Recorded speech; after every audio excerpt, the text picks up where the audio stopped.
ഇന്ന് നമ്മുടെ നാട്ടിൽ അമിതവണ്ണം അല്ലെങ്കിൽ ഒബേസിറ്റി ഉള്ള ആളുകളുടെ എണ്ണം ക്രമാതീതമായിട്ട് കൂടുകയാണ്.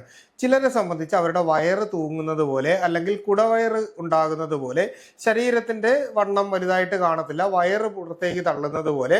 കൈകളിൽ ഇപ്പോൾ സ്ത്രീകളെയൊക്കെ നോക്കിയാൽ അവരുടെ കൈക്ക് ഭയങ്കരമായിട്ടുള്ള വണ്ണവും തുടയുടെ ഭാഗത്ത് ഭയങ്കരമായിട്ടുള്ള വണ്ണവും. അപ്പൊ ഇങ്ങനെ ഒരു വണ്ണത്തിന്റെ പ്രശ്നം കൊണ്ട് ബുദ്ധിമുട്ടുന്ന ഒട്ടനവധി ആളുകൾ ഉണ്ടാവും.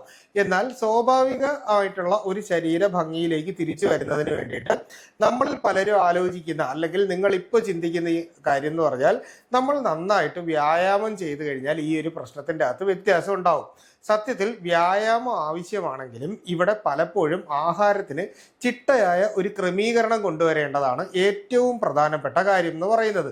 നമ്മുടെ ജീവിതത്തിൽ ഉണ്ടാവുന്ന ഒരു ചെറിയ മാറ്റമായിരിക്കും ചിലപ്പോൾ ഒരു വലിയ ഒരു ഫലം അല്ലെങ്കിൽ ഒരു ഫലപ്രദമായിട്ട് നമുക്കൊരു മാറ്റം, കൺസിസ്റ്റന്റ് ആയിട്ടുള്ള ഒരു മാറ്റം നമ്മുടെ ബോഡിക്ക് കൊണ്ടുവന്ന് തരുന്നത്. അപ്പൊ അതുകൊണ്ട് തന്നെ ഇന്നത്തെ എപ്പിസോഡിൽ നിങ്ങളുമായിട്ട് ഞാൻ സംസാരിക്കുന്നത് ഇത്തരത്തിൽ അമിതവണ്ണം അല്ലെങ്കിൽ ഒബേസിറ്റി കുറയ്ക്കുന്നതിന് വേണ്ടിയിട്ട് നമ്മുടെ ജീവിതശൈലിയിലും ആഹാരത്തിലും വരുത്തേണ്ട 10 തരം ക്രമീകരണങ്ങൾ അല്ലെങ്കിൽ നമ്മൾ ഒഴിവാക്കേണ്ട 10 തരം ആഹാരങ്ങളെ പറ്റിയിട്ടാണ് നിങ്ങളോട് പറയുന്നത്. അപ്പോൾ ആദ്യം തന്നെ നമ്മുടെയൊക്കെ വീട്ടിൽ നമ്മൾ കഴിക്കുന്ന ആഹാരത്തിന്റെ മേജർ ഭാഗവും അല്ലെങ്കിൽ ഏറ്റവും കൂടുതൽ ഭാഗവും നമ്മൾ അരിയാഹാരമാണ് കഴിക്കുന്നത്. പണ്ടൊക്കെ നമ്മൾ മട്ടയരിയാണ് കഴിച്ചിരുന്നതെങ്കിൽ ഇന്ന് നമ്മൾ വെള്ള അരിയിലേക്ക് മാറിയിട്ടുണ്ട്. ഇതിൻ്റെ ഒരു കുഴപ്പം എന്ന് പറഞ്ഞാൽ പോളിഷ്ഡ് റൈസ് ആണ്.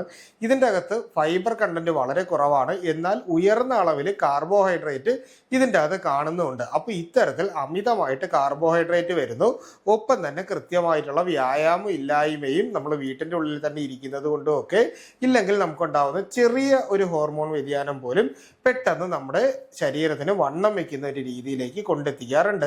ഗ്ലൈസിമിക് ഇൻഡെക്സ് ഹൈ ആയിട്ട് ഉയരും. അതിനോടൊപ്പം തന്നെ ഈ പറയുന്ന കാർബോഹൈഡ്രേറ്റിനെ പിന്നീട് ഫാറ്റായിട്ട് കൺവേർട്ട് ചെയ്തതിന് ശേഷം ട്രൈഗ്ലിസറൈഡ് കൊഴുപ്പായിട്ട് നമ്മുടെ ശരീരത്തിൽ അടിയിക്കാനും ഇതൊരു കാരണമാകുന്നുണ്ട്. അപ്പോൾ ഈ ഒരു കാര്യം മനസ്സിലാക്കുക. രണ്ടാമതായിട്ട് പുരുഷന്മാരെ സംബന്ധിച്ചും അതുപോലെ തന്നെ പലപ്പോഴും നമ്മൾ മദ്യപിക്കുന്ന ചില ആളുകൾ പറഞ്ഞു കേട്ടിട്ടുണ്ടായിരിക്കും, ഞാൻ മദ്യം ഉപയോഗിക്കാറില്ല, ബിയർ ആണ് കഴിക്കുന്നത് എന്ന് പറയും. സത്യത്തിൽ നമ്മൾ കഴിക്കുന്ന ബിയറിൻ്റെ അകത്ത് കലോറിഫിക് വാല്യൂ കൂടുതലായതുകൊണ്ട് തന്നെ, കാരണം വീറ്റ് എക്സ്ട്രാക്ട് ചെയ്തിട്ടാണ് നമ്മളിത് എടുക്കുന്നത്, അതായത് ഫെർമെന്റ് ചെയ്തിട്ടാണ് എടുക്കുന്നത്. അപ്പോൾ ഇതിൻ്റെ അകത്ത് വരുന്നത് നമുക്ക് കൂടുതലായിട്ട് ഇത്തരത്തിലുള്ള പാനീയങ്ങൾ കഴിക്കുമ്പോൾ നമ്മുടെ ബോഡിയിൽ ഇൻഫ്ലമേഷൻ ഉണ്ടാകാനുള്ള സാധ്യതയുണ്ട്, അതായത് നീർക്കെട്ടുകൾ പോലെ. അതുപോലെ തന്നെ നമ്മുടെ ബോഡിയുടെ മെറ്റബോളിസം, അതായത് കഴിക്കുന്ന ആഹാരം പ്രോസസ്സ് ചെയ്യുന്നതിൻ്റെ അകത്ത് ഒരു കുറവ് വരും. അപ്പോൾ ഇങ്ങനെ വരുന്നത് കൊണ്ട് പലപ്പോഴും അമിതവണ്ണം ഉണ്ടാകാനുള്ള സാധ്യതയുണ്ട്. ഇനി മൂന്നാമത്തേത് പ്രോസസ്ഡ് മീറ്റാണ്, അതായത് KFC, ബർഗർ, അൽഫാം, അതുപോലെ തന്നെ നമ്മൾ കഴിക്കുന്ന ഗ്രിൽഡ് ചിക്കൻ, ഷവർമ, ഷവായ മുതലായിട്ടുള്ള ഒട്ടനവധി ആഹാരങ്ങൾ, ഈ ബ്രോസ്റ്റഡ് ചിക്കൻ, ഇങ്ങനെയൊക്കെയുള്ള ഒട്ടനവധി ആഹാരങ്ങളും, അതായത് നമ്മുടെ ശരീരത്തിൻ്റെ അകത്തേക്ക് മാംസാഹാരം അല്ലെ പ്രോട്ടീൻ ആവശ്യമാണെങ്കിലും പ്രോസസ്സ് ചെയ്യുന്ന ഫുഡിൻ്റെ അകത്ത് കൂടുതലായിട്ടും എണ്ണയുടെ അംശം കൂടുതലായിട്ട് വരുന്നത് കൊണ്ട് തന്നെ നമുക്ക് ഇത്തരത്തിലുള്ള പ്രശ്നങ്ങൾ കൂടാനാണ് സാധ്യത. ഇനി അടുത്ത ആഹാരം എന്ന് പറയുന്നത് ഉരുളക്കിഴങ്ങാണ്. നമ്മുടെ വീട്ടിൽ ഇപ്പോൾ ഉരുളക്കിഴങ്ങ് നമ്മൾ വല്ലപ്പോഴും കറി വെച്ച് കഴിക്കുന്നതുകൊണ്ട് കുഴപ്പമില്ല, പക്ഷേ കാർബോഹൈഡ്രേറ്റ് ബോംബ് എന്ന് പോലും നമുക്ക് വിളിക്കാൻ പറ്റുന്ന രീതിയിൽ കാർബോഹൈഡ്രേറ്റ് അല്ലെങ്കിൽ സ്റ്റാർച്ച് കുത്തി നിറച്ച് വെച്ചിരിക്കുന്ന ഒരു ആഹാരമാണ് ഈ പറയുന്ന പൊട്ടറ്റോ. നമ്മൾ കറി വെച്ച് കഴിക്കുമ്പോൾ ഇതിൻ്റെ അകത്തുള്ള കൊഴുപ്പ് ഒരു പരിധി വരെ, അല്ലെ കാർബോഹൈഡ്രേറ്റ് ഒരു പരിധി വരെ ചെറിയ അളവിലെത്തും. പക്ഷേ ഇതിനെ പ്രോസസ്സ് ചെയ്ത് ചിപ്സ് ആയിട്ടോ ലെയ്സ് പോലുള്ള പദാർത്ഥങ്ങളോ ആയിട്ട് നമ്മൾ കഴിക്കുകയാണ് എന്നുണ്ടെങ്കിൽ തീർച്ചയായിട്ടും വണ്ണം കൂടാനുള്ള സാധ്യത വളരെയധികം നമ്മുടെ ബോഡിയിൽ കൂട്ടും.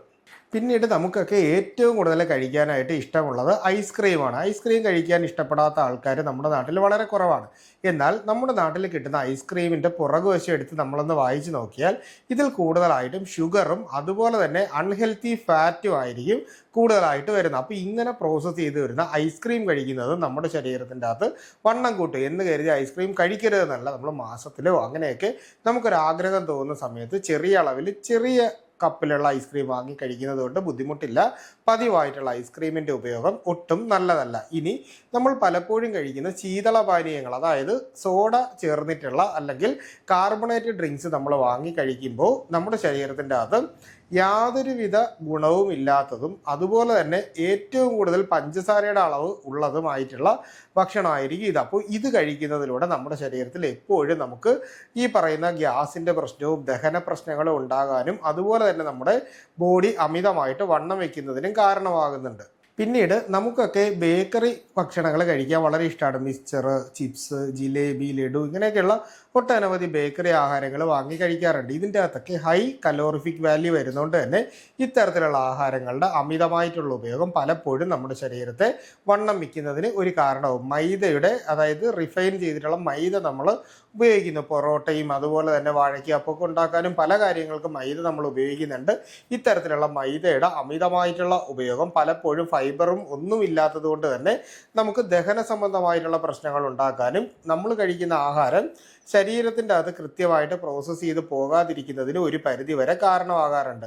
മധുര പലഹാരങ്ങൾ അമിതമായിട്ട് കഴിക്കുന്നത് പലപ്പോഴും നമ്മുടെ ശരീരത്തിൽ ഇത്തരത്തിലുള്ള പ്രശ്നങ്ങൾ ഉണ്ടാക്കുന്നതിനുള്ള ഒരു പ്രധാനപ്പെട്ട കാരണമാകുന്നുണ്ട്. ഇനി പലപ്പോഴും കടയിൽ നിന്ന് വാങ്ങുന്ന വറുത്തതും പൊരിച്ചതുമായിട്ടുള്ള പലതരത്തിലുള്ള മാംസാഹാരങ്ങളും, മീനായാലും അതുപോലെ തന്നെ നമ്മൾ കഴിക്കുന്ന പലതരത്തിലുള്ള പലഹാരങ്ങളായാലും ഇതൊക്കെ നമ്മുടെ ശരീരത്തിൻ്റെ അകത്ത് ക്രമാതീതമായിട്ട് വണ്ണം കൂട്ടുന്നതിന് കാരണമായിട്ട് മാറാറുണ്ട്. അപ്പോൾ ഇത്തരത്തിലുള്ള ആഹാരങ്ങൾ പൂർണ്ണമായിട്ട് നമ്മൾ ഈ ഒരു സമയത്ത് ഒഴിവാക്കുമ്പോൾ നമ്മൾ വിചാരിക്കും നമ്മൾ വളരെയധികം പട്ടിണി കിടന്ന് അല്ലെങ്കിൽ ഒന്നും കഴിക്കാതിരുന്നു കൊണ്ട് നമ്മുടെ വണ്ണം കുറയ്ക്കാൻ. സത്യത്തിൽ ഇത് ചെയ്യുന്നത് വളരെ തെറ്റായിട്ടുള്ള ഒരു രീതിയാണ്. കാരണം നമ്മളിപ്പോൾ ഒന്നും കഴിക്കാതിരിക്കുന്ന സമയത്ത് നമ്മുടെ ബോഡിയിലുള്ള ഫാറ്റിനെ തന്നെ നമ്മുടെ ശരീരം കൂടുതലായിട്ട് ഉള്ളിലേക്ക് വലിച്ചെടുത്തതിന് ശേഷം ഈ ഫാറ്റിനെ നമ്മുടെ ശരീരം നമ്മുടെ ദിനചര്യയ്ക്ക് ദൈനംദിന ശരീരത്തിൻ്റെ ആക്ടിവിറ്റീസിന് വേണ്ടിയിട്ട് ഉപയോഗിക്കാറുണ്ട്.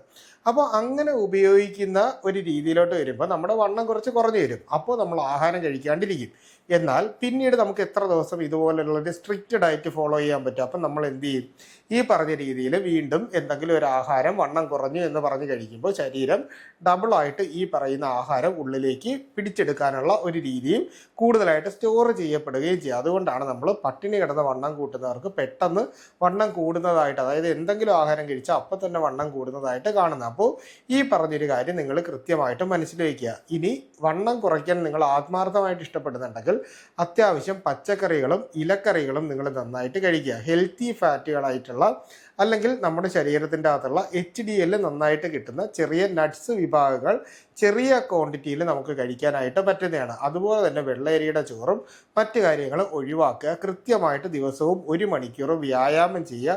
അതിൽ തന്നെ എല്ലാ ദിവസവും ഒരേ വ്യായാമം ചെയ്യാതെ പ്രോഗ്രസീവ് എക്സർസൈസ് ആയിട്ട് ഓരോ ദിവസവും ഓരോ ടൈപ്പിലുള്ള വ്യായാമങ്ങൾ ചെയ്യുന്ന ഒരു രീതിയിലേക്ക് നിങ്ങൾ വരിക. അപ്പോൾ ഇങ്ങനെയുള്ള പലതരത്തിലുള്ള കാര്യങ്ങൾ നമ്മൾ ഈ വണ്ണം കുറയ്ക്കുന്നതിലേക്ക് വരുന്നുണ്ട്. പിന്നീട് വണ്ണം കുറയ്ക്കാനായിട്ട് നോക്കുമ്പോൾ 1 മാസം കൊണ്ട് തന്നെ നമ്മുടെ വണ്ണം പൂർണ്ണമായിട്ട് പോയിട്ട്, അതായത് ഒരാൾക്ക് പെട്ടെന്ന് വണ്ണം കുറഞ്ഞു എന്ന് കരുതി നമ്മുടെ വണ്ണം പെട്ടെന്ന് കുറയണമെന്ന് നിർബന്ധമൊന്നുമില്ല. അപ്പോൾ നമ്മൾ ചെയ്യാനുള്ളതെന്ന് പറഞ്ഞാൽ ഇതിനു വേണ്ടിയിട്ട് ആഹാരം കഴിക്കുന്നതിൻ്റെ അകത്ത് ലിമിറ്റ് കൊണ്ടുവരിക.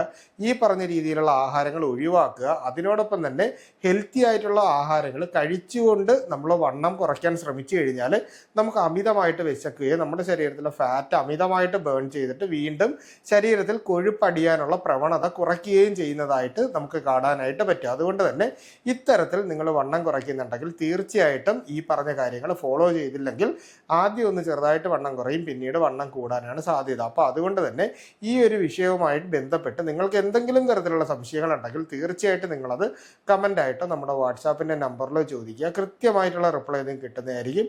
അപ്പോൾ ഇത്തരത്തിലുള്ള പുതിയ അറിവുകളായിട്ട് നമുക്ക് വീണ്ടും മറ്റൊരു അവസരത്തിൽ കണ്ടുമുട്ടാം. അതുവരെ എല്ലാവർക്കും ഗുഡ് ബൈ.